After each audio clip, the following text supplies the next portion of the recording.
ரிஷபராசி நேயர்களே, வருகின்ற மார்ச் மாதம் 29ஆம் தேதி சனி பயிற்சி நடக்க உள்ளது. அடுத்த 2.5 வருடத்திற்கு இந்த சனி பயிற்சியால் ரிஷபராசி ஜாதகருக்கு என்ன பலன்கள் ஏற்கப்படுகிறது என்று பார்ப்போம். சனி கும்பத்திலிருந்து மீனத்திற்கு பயிற்சி ஆகிறது. 10ஆம் இடத்திலிருந்து, அதாவது தொழில் ஸ்தானத்தில் இருந்து 11ஆம் இடமாகி லாபஸ்தானத்திற்கு சனி பயிற்சி ஆகிறது. இதனால் ரிஷபராசி ஜாதகருக்கு வருகின்ற ஏப்ரல் மாதத்தில் இருந்து நீங்கள் தொட்டதெல்லாம் துலங்கப் போகிறது. தொழில் ரீதியாக நல்ல முன்னேற்றம் ஏற்படும். புதிய தொழில் தொடங்கும் யோகம் கிட்டும். அதற்கான அறிகுறிகள் ஜனவரி மாதத்தில் இருந்தே ஆரம்பிக்கும். ஆரம்பித்த தொழில் நல்ல லாபம் கிடைக்கும். பணவரவு அதிகரிக்கும்.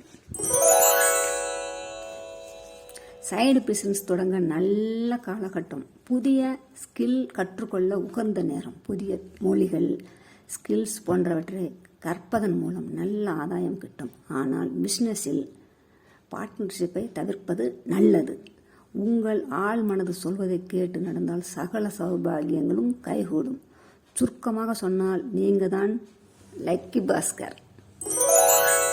சனி 7ஆம் பார்வையாக 4ஆம் வீட்டை பார்த்து கொண்டிருக்கிறது. வருகின்ற மார்ச் மாதத்திற்கு பிறகு சனி பார்வை விலக உள்ளதால் தேக ஆரோக்கியத்தில் இருந்த பிரச்சனைகள் சரியாகும். தாயின் உடல்நிலையில் முன்னேற்றம் ஏற்படும்.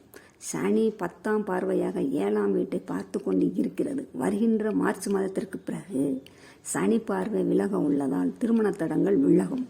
திருமண வயதில் இருப்பவர்களுக்கு திருமணம் கைகூடும்.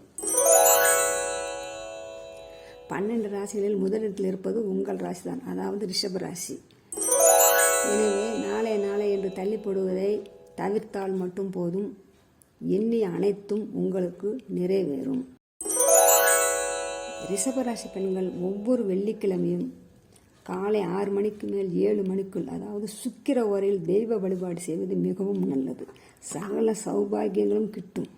அஷ்டலட்சுமி கடாட்சம் உண்டாகும். இந்த வருடத்தில் ஒரு முறை மதுரை மீனாட்சி அம்மன் கோயிலுக்கு சென்று வருவது மேலும் பலனளிக்கும்.